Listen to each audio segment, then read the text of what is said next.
In the latest Cyberpunk 2077 news, Bloomberg journalist Jason Schreier released one hell of a hit piece on CDPR. Unlike various pathological liars who consistently misrepresent Cyberpunk 2077 and CDPR, Jason, whether you like him or not, actually has credibility and several contacts in Night City. That does not necessarily mean the article is accurate by any means, but neither can it just be dismissed. The Bloomberg article claims to have had interviews with more than 20 current and former CD Projekt staff, who allege that the development process was marred by unchecked ambition, poor planning, and technical shortcomings. Jason states in relation to the E3 demo from 2018, fans and journalists were wowed by Cyberpunk 2077's ambition and scale. What they didn't know was that the demo was almost entirely fake. CD Projekt hadn't yet finalized and coded the underlying gameplay systems, which is why so many features such as car ambushes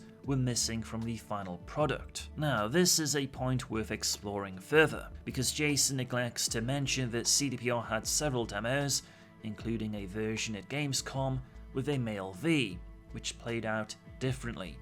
If the E3 demo was fake, as Jason alleges, why bother making multiple versions? Secondly, CDPR initially had no intention of releasing that gameplay to the wider public.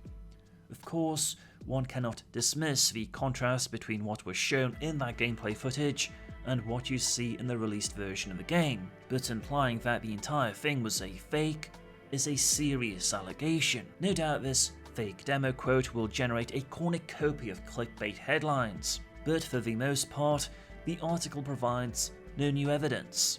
Despite alleging to have had interviews with more than 20 CDPR devs, and adds nothing new to the conversation. Where are all the quotes or some specific information one would expect from interviewing so many individuals? Jason would continue with the crunch narrative on social media, also stating that co-workers used Polish in front of non-Polish devs, making them feel ostracized and causing some to quit. Again, this probably sounds far more egregious than it actually is. I speak Polish and English, and generally when I deal with a Polish dev in person, we communicate via Ponglish, which is basically mixing Polish and English together. Let me know your thoughts in the comment section.